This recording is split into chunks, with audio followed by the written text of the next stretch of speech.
नमस्कार, आप सभी का स्वागत है राष्ट्रीय जगत विजन न्यूज पर। मैं हूं आपके साथ रागनी वर्मन। छत्तीसगढ़ की राजधानी रायपुर तालाबों का शहर कहलाता है, लेकिन अब राजधानी रायपुर के ये तालाब धीरे धीरे विलुप्त हो रहे हैं और जो बचे हैं उनकी स्थिति भी काफी खराब हो रही है। राजधानी रायपुर के ऐसे तालाब जिनका छत्तीसगढ़ के इतिहास में अहम योगदान रहा है, वो तालाब अब कचड़ों से पटे पड़े हैं। नगर निगम द्वारा इनका सौंदर्यीकरण तो कर दिया गया है, लेकिन इनकी सफाई की अनदेखी कर दी गई। रायपुर के इतिहासकार आचार्य रविंद्रनाथ मिश्र ने जानकारी देते हुए बताया कि एक समय यह तालाब काफी साफ थे, लेकिन इन तालाबों का सौंदर्यीकरण करके इन्हें खराब कर दिया गया। इतिहासकार आचार्य रविंद्रनाथ मिश्र बताते हैं कि छत्तीसगढ़ का सबसे प्राचीन तालाब खोखो तालाब है। वहां कलचुरी राजाओं के द्वारा वहां लोगों के लिए नहाने के लिए जगह बनाई गई थी। बता दें कि एक समय रायपुर में 300 तालाब थे, जो अब घटकर 126 हो गए हैं और जो बचे हुए हैं उनको भी पाट कर आसपास मकानों का निर्माण किया जा रहा है। देखिए ये खास रिपोर्ट। हम राजधानी रायपुर के सबसे प्राचीन और ऐतिहासिक तालाब खोखो तालाब में पहुंचे हैं, लेकिन यहाँ की स्थिति आप देखेंगे तो काफ़ी दयनीय है। किस तरह से देखिए, वहाँ पर पूरा कचरा फेंक दिया गया है पूरी तरीके से। ये आधे से ज़्यादा जो पानी है पूरी तरीके से सूख गया है। वैसे भी बारिश मौसम जो है बरस नहीं रहा है और ऐसे में ये तालाबों की स्थिति इतनी दयनीय है कि आप यहाँ पर अगर खड़े भी हो जाएं और इस तालाब को देखने की सौंदर्यीकरण की बात कर रहे हैं। लगातार नगर निगम कहता है कि हम तालाबों का सौंदर्यीकरण करते हैं। क्या ये सौंदर्यीकरण आपको दिखाई दे रहा है? पूरी तरीके से कचरे से लबालब हो चुका है ये तालाब, और ये तालाब जो है काफ़ी प्राचीन है।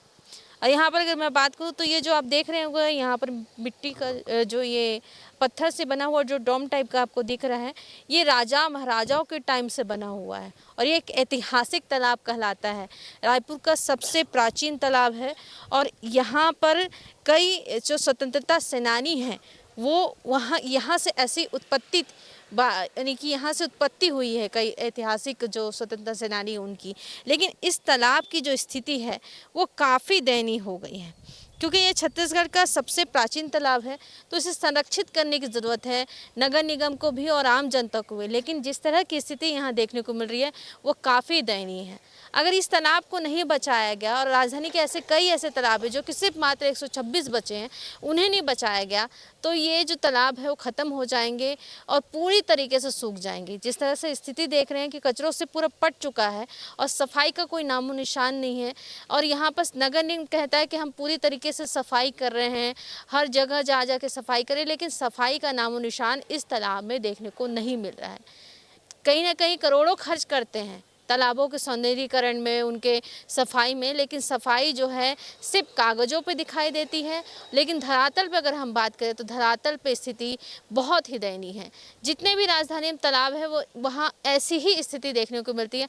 हर जगह कचरा फैला हुआ है, हर जगह गंदगी है, लेकिन उसे सफाई करने के लिए जो नगर निगम आम जनता से फंड लेता है, या आम जनता को समझाइश देना चाहिए जो आसपास के लोग हैं कि यहाँ कचरा ना फेंके, लेकिन आम जनता भी इसमें सहयोग दे रही है और ये तालाबों की स्थिति इस तरह से बनी हुई है, जो कि सबसे प्राचीन माना जाता है और सबसे ऐतिहासिक तालाब है राजधानी रायपुर का, उसकी यह स्थिति काफ़ी दयनीय है। कहीं ना कहीं संरक्षण की बहुत ज़रूरत है तालाबों को, लेकिन तालाब जो है संरक्षित नहीं हो पा रहे हैं। अब देखना यह है कि हमारा हम जो प्रयास कर रहे हैं कि तालाब जो है राजधानी के बचे, वो बच पाएंगे कि नहीं, ये तो आगे का जो है समय बताएगा। लेकिन कहीं ना कहीं नगर निगम को इन तालाबों में जो गंदगी है उसको साफ करने की बेहद ज़रूरत है, क्योंकि अब बारिश का समय भी आ चुका है। लेकिन अभी मानती हूँ मानसून जो है बरस नहीं रहा है, लेकिन एक समय जब बारिश होगी और यही जो कचरा है वो तैरते हुए तालाबों के बीच में जाएगा, तो जो वहाँ पर रहने वाले जो मछली है उन सब पे काफ़ी इफ़ेक्ट पड़ेगा। तो कहीं ना कहीं जनता को भी समझने की ज़रूरत है और नगर निगम को भी ज़रूरत है कि ये जो साफ़ सफाई है, जो स्मार्ट तालाब यहाँ बनाए हुए हैं, कंक्रीट के जंगल जिस तरीके से आप बनाए हुए हैं, वो ना बना के साफ़ सफाई पे ध्यान दे तो तालाब जो है बचे रहेंगे। राजधानी रायपुर में ऐसे तो काफ़ी तालाब हैं, लेकिन कई तालाब जो है अब मिटते नज़र आ रहे हैं। अगर हम तालाबों की बात करें तो उसमें नवनिर्माण कार्य भी किए गए, लेकिन तालाब जो है अब संरक्षित नहीं रह गए हैं। हम यहाँ जो रायपुर में जो तालाबों की निर्माण की बात करें, कितने तालाब थे उसकी जानकारी करें, तो हमारे साथ इतिहासकार मौजूद हैं, उनसे जानते हैं कि आखिर कितने तालाब थे यहाँ पर और अब कितने बचे। रायपुर कलचुरियों के राजधानी रायपुर राज्य के अंतर्गत लगभग 600 साल पहले इसका विकास हुआ था। और रतनपुर से आने के बाद खल्लारी में राजधानी थी, फिर खारी नदी किनारे राजधानी बनाए और फिर बूढ़ा तालाब के बाजू में किला बनाए थे। तो हम कह सकते हैं कि लगभग 600 साल से रायपुर नगर का विकास हुआ। और मैंने 50 साल पहले नागपुर के राजा रघुजी तिथि भोंसले का 1837 के दस्तावेज बस्ता पाया था।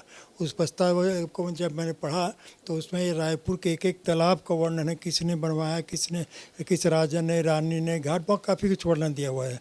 तो मैंने पाया कि वास्तव में रायपुर जो है वह तालाबों का शहर रहा है। रतनपुर राजधानी थी, वहाँ 1400 तालाब थे और रायपुर में 300 तालाब थे, यानी इस प्रकार से। तो ये जैसे आप देखेंगे तो मुख्य रूप से 2-3 तालाब की चर्चा करके फिर मैं आपको कैसे तालाब से घिरा है रायपुर उसके बारे में बताऊंगा। सबसे पुराना तालाब यहाँ पे एक जो है ऐतिहासिक दृष्टि से जो देश में अपने आप में अद्भुत है वो है खोखो तालाब। खोखो तालाब की खासियत जैन कवि सुरेंद्र मिश्र का कहना था कि मैं पूरा भारत घूमा पर इस प्रकार का अद्भुत तालाब नहीं देखा। अद्भुत किस बात पे कि वहाँ का तीनों तरफ अभी भी कलचुरी राजाओं के द्वारा बनवाया हुआ घाट है पचरी का, और महिलाओं के नहाने का, पुरुषों के नहाने के बीच में एक दीवार और कपड़ा बदलने की जगह, पूजा करने के लिए मंदिर। तो ये जो व्यवस्था है इसको देख करके, और तालाब इतना बड़ा था कि इसका जल जो है वह सुंदर नगर मार्ग तक आता था, जिसको लोग पूछा कहते हैं। तो आजकल वह वास्तव में सीमित कराया गया है और पूरे गुड़ियारी से लेके पूरे रायपुर का हर यानी गणेश जो है इसी खोखो तालाब में ठंडा करते थे, कमल फूल से खिला, बड़ा सुंदर तालाब था। दूसरा तालाब जो हम देखते हैं ऐतिहासिक दृष्टि से वह बूढ़ा तालाब। बूढ़ा तालाब के किनारे जो किला है वह हाजीराज के समय में खारू नदी से के तट से हटा करके किला को यहाँ पर बनवाया गया था। तो किले के बाजू में 2 तालाब हैं, एक तरफ महाराज बंद है और एक तरफ बूढ़ा तालाब है, और बीच में महामाया मंदिर और ब्रह्मपुरी बीच में खाई है। तो इस प्रकार से एक सुंदर, और बूढ़ा तालाब के सामने एक और तालाब था जिस तालाब में आजकल मिनी स्टेडियम बना दिया गया है। तो इसमें खासकर बूढ़ा तालाब को जहाँ तक है, आज बूढ़ा तालाब के 1/4 भाग अवैध कब्जा में चला गया है। बस्ता सड़क उस पार तक तालाब का पानी जाता था जहाँ मस्जिद और बैरन बाजार बने हैं। तो कहने का तात्पर्य है कि उस दस्तावेज में एक उल्लेख मिलता है कि बूढ़ा तालाब में हाजीराज ने या राजाओं ने जो बनवाया था तो वहाँ पे राजघाट था। हमने नगर निगम कहा था कि किला किस पत्थर का बना है, कितने दरवाजे हैं, कितनी खिड़की, मेरे पास वर्णन आप एक प्रतिरूप बना लीजिए युवा पीढ़ी के लिए, और राजघाट एक उल्लेखित कर दीजिए, ये राजघाट था और उसका थोड़ा वो लोग जाने इतिहास के दृष्टि से। तो इस प्रकार से बूढ़ा तालाब का भी अपना एक ऐतिहासिक महत्व है। और इसके साथ ही साथ में महाराज बंद तालाब है। महाराज बंद तालाब इसलिए भी महत्वपूर्ण है कि एक तरफ किला की सुरक्षा कर रहा था और दूसरे तरफ दूधाई मंदिर का, तो दोनों के बीच में काफ़ी बड़ा तालाब। हालांकि इसमें भी आजकल वही काफ़ी कुछ अवैध कब्जा हो गया है। तो यहाँ पे जैसे मैं क्रम लूँ, मान लो रायपुर तालाबों से घिरा बोलता हूँ ना, तो जैसे आप बूढ़ा तालाब से लेंगे तो महाराज बंद आ जाइए। महाराज बंद के बाद में कुकरी तालाब, भैया तालाब, फिर महलसा तालाब, महलसा तालाब के बाद में खोखो तालाब जिसकी अच्छी चर्चा मैंने की, बंधुआ तालाब के अभी चारों तरफ से वो भी 25 से घाट से बंधा हुआ है। उसके पहले प्रहलादा तालाब है, प्रहलाद महंत जो थे श्री राम मंदिर के इलाके में उन्होंने बनवाया था। बाद में आप आएंगे तो राजकुमार काली में। अभी जब वर्तमान की स्थिति में देखते हैं तो बहुत कम ऐसे तालाब है जो बचे हुए हैं जिनका निर्माण कार्य नगर निगम द्वारा सौंदर्यीकरण भी कराया गया, लेकिन वो सौंदर्यीकरण क्या सही है उन तालाबों के लिए? नहीं, मेरा कहना है कि जैसे मैं वर्तमान की चर्चा कर रहा हूँ, अब ये 126 के लगभग तालाब संभवतः बचे हैं अभी। और जितना मैंने कहा ना कि महान तालाब, आमापाड़ा, चौबे कॉलोनी, राम सागर तालाब और ये टिकरापाड़ा जेल का तालाब, ऐसे घेरापन लेंगे तो जाते जाते आपका नरसिंह तालाब इधर और टिकरापाड़ा चारों तो मतलब रायपुर चारों तरफ तालाबों से घिरा हुआ है। यहाँ तक कि एक राजा ने बहुत सुंदर तालाब बनवाया था और उस तालाब का नाम था रजबंधा। दुर्भाग्य है कि राजा ने तो नहीं सोचा था कि मैं जनता के लिए बना रहा हूँ, पानी के लिए, निकासी के लिए, नहाने के लिए, तो वो रजबंधा तालाब आज पूंजीपतियों के कब्जे में आ गया है और पूरा तालाब पट गया है। राजा तालाब वो इसी है। तो मतलब राजाओं ने तो एक अच्छा हित चिंतन की दृष्टि से किया था। आप जो बोल रहे हैं उसमें वास्तव में देखा जाए तो बहुत सारे तालाब पट गए हैं। भले पहला तो रजबंधा ही तालाब लीजिए आप, पूरा पट गया है, उसमें मीडिया वाले भी हैं, दूसरे भी हैं, व्यापारी भी हैं, सब कुछ है ना। इसके साथ ही साथ क्या है, खो तालाब का भी जो पट गया है, पूछा बोलते थे अरे हनुमान नगर, तो अब नए नए नगर जो बन गए, बूढ़ा तालाब में भी नगर बन गए हैं, और इसके साथ ही साथ राजा तालाब में भी पट गए हैं। तो हमको आए दिन मीडिया से पता चलता है कि बहुत सारे तालाब जो हैं पट गए हैं। इसी समय क्या हुआ था कि मैंने मध्य प्रदेश शासन को, हरि भैया को, हरि ठाकुर जी बहुत बड़े साहित्य का इतिहासकार थे, हम लोगों ने एक प्रस्ताव भेजा था, सरोवर हमारी धरोहर। तो उसमें एमपी गवर्नमेंट ने 25 लाख रुपया रायपुर नगर निगम को दिया था। तो नगर निगम ने उसको वेतन में बांट दिया और तालाब का यथास्थिति रही। तो हमने एक सुझाव दिया था व्यक्तिगत, मैं आज भी सुझाव देता हूँ कि तालाब के किनारे नगर निगम या से गाँव जो भी एक परीक्षा ओपन कर दे और लोगों को अन्यत्र बसा दे जो अवैध कब्जा किए हैं, और दूसरा ज़्यादातर एक सुलभ की व्यवस्था कर दे तो सुंदर तालाब, हरा भरा बगीचा दिखेगा। लेकिन जो सीमेंटीकरण किया जाता है उसको लेकर क्या कहेंगे नहीं, तालाबों के आसपास में?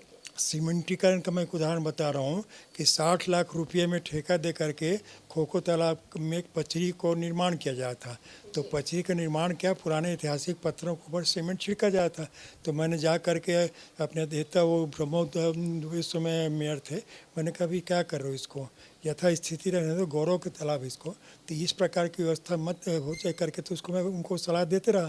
तो ये गलत तरीका है, सीमेंटीकरण करके अगर बनाना है तालाब को, पचरी बनाओ ना, पत्थर बहुत मिलते हैं छत्तीसगढ़ में, पचरी बनाओ, व्यवस्थित करो, सुंदर बनाओ, महिलाओं पुरुषों को अलग घाट, खो तार पर अलग पत्थर के करके सो एक अच्छे ढंग से बनाओ, पेड़ लगाओ। पहले अमराई था, सब गायब हो गया। तो इस प्रकार से थोड़ा ध्यान देना चाहिए। और बीच बीच में आप जैसे महाराजापन तालाब की बात करें, वहाँ पर पूरे आसपास घर बन चुके हैं और जो तालाब बचा हुआ है वो 2 पार्टों के हिस्सों में बटा हुआ है। पहले बहुत बड़ा था, विशाल था, लेकिन अब उसके 2 पार्ट हो गए। लेकिन अगर हम बात करें तो वहाँ पर पूरा सीमेंटीकरण कर दिया गया, वहाँ पर कचरा भी फेंका जाता है, मंदिर का भी जो है कचरा वहाँ पर चले जाता है, लेकिन सफाई के नाम पे कुछ नहीं होता। नहीं, सही। ऐसे में क्या लगता है कि जो तालाब जो है, जो छत्तीसगढ़ में जो बचे हुए हैं, वो भी खत्म होते नजर आए। आपने जो कहा तो सही अर्थों में क्या है कि जैसे हम सरोवर हमारी धरोहर की बात करते हैं, तो महाराजगंज अब बूढ़ा तालाब, खो तालाब इतना सुंदर तालाब था, कमल के फूल खिले रहते थे, पुरान के पत्ते होते जिसमें लोग पहले बैठ के पंगत में खाना खाते थे, तालाब में आकर सिक्के आप फेंक देते तो नीचे तक दिखता था, लोग खाना बनाते थे, इतना साफ़ सुथरा पानी था। और ये जो बूढ़ा तालाब महाराजगंज की बात आपने कही, तो रायपुर का किला जो था, वह किला यानी एक प्रकार देखा जाए तो अवैध कब्जे के अंतर्गत तो भी आ गया है। और अभी मैं लगा हुआ कि उसका उत्खनन किया जाए।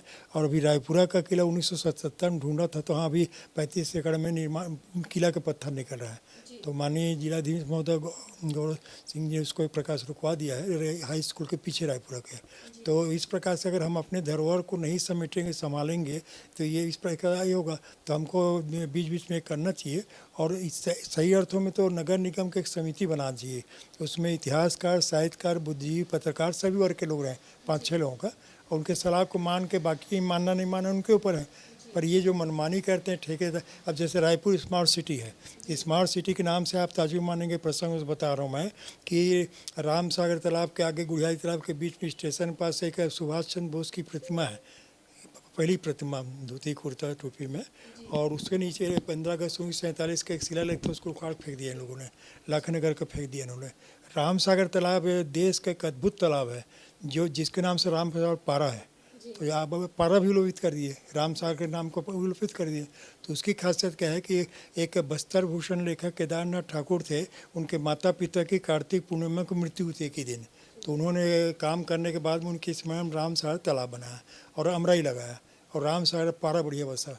आज वो डबरी कहलाता, राम सागरी कहलाता, पढ़ाई पर हम पूछोगे राम सागरी करके छोटा सा बच्चा है स्मारक टाइप का। तो आज मीडिया वाले कई बार मेरे दिए इसको, लेकिन यहाँ पे क्या है कि सही अर्थ में क्या है, बुद्धिजीवियों को, जनप्रतिनिधियों को ये सब जागरूक हो करके अपने से समय निकाल के थोड़ा सा सोचना चाहिए कि हमारे गौरव जो है तालाब या सरोवर, इसको हम किस प्रकार से बचा सकते हैं। और जो चला गया उसको भी क्या, उनको हटा करके, जैसे तेली बांधा हटाया आपने, तेली बांधा बहुत कब्जा हो गया था, तो उसको हटा करके आप एक अन्यत्र कॉलोनी बना दीजिए, प्लाट दे दीजिए, मकान दे दीजिए, पर तालाब की सुंदरता तो रहने दीजिए आप, है ना। जब जो शहर तालाबों से घिरा वो सुंदर दिखता था, अंग्रेज यात्री ब्लंट ने, बेगलर ने, साधु रामचरण दास ने, ये सब यात्रियों ने वर्णन किया, सुंदर तालाब ही है। तो उसको अगर यही हाल रहा तो रायपुर में कंक्रीट का जंगल रहेगा, कंक्रीट के तालाब रहेंगे, नाम के मतलब बोर्ड रहेगा, बाकी तो अजीब स्थिति आने वाली है अगर ये लोग ध्यान न दें। मैं एक प्रकार से सचेत करते रहता हूँ अपने तरफ से, पर मीडिया का भी एक प्रकार से ये है कि थोड़ा जागरूक रहकर जैसे आप लोग हैं इसको आगे लाना चाहिए।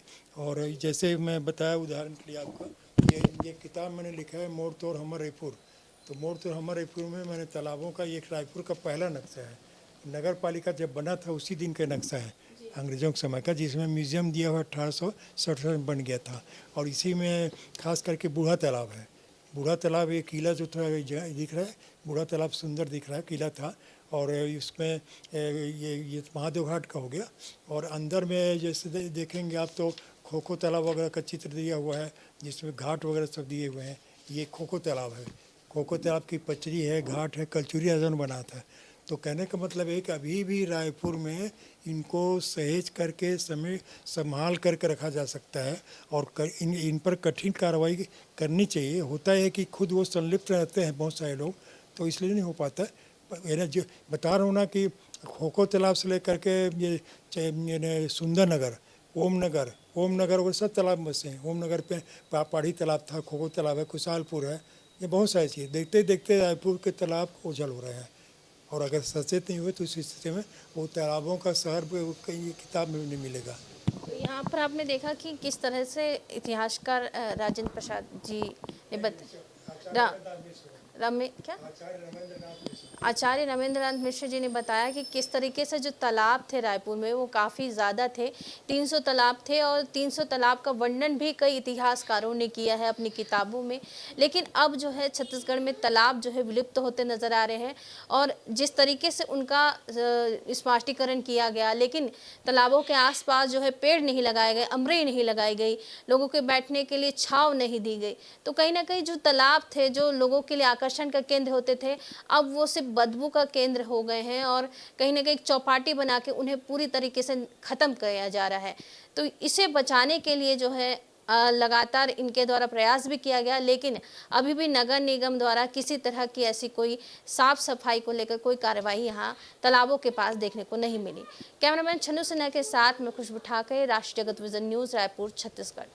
फिलहाल इस खबर में बस इतना ही। देश प्रदेश की तमाम बड़ी खबरों से अपडेटेड रहने के लिए हमारे चैनल को सब्सक्राइब करें और नई खबरों की नोटिफिकेशन के लिए बेल आइकॉन जरूर दबाएं। नमस्कार।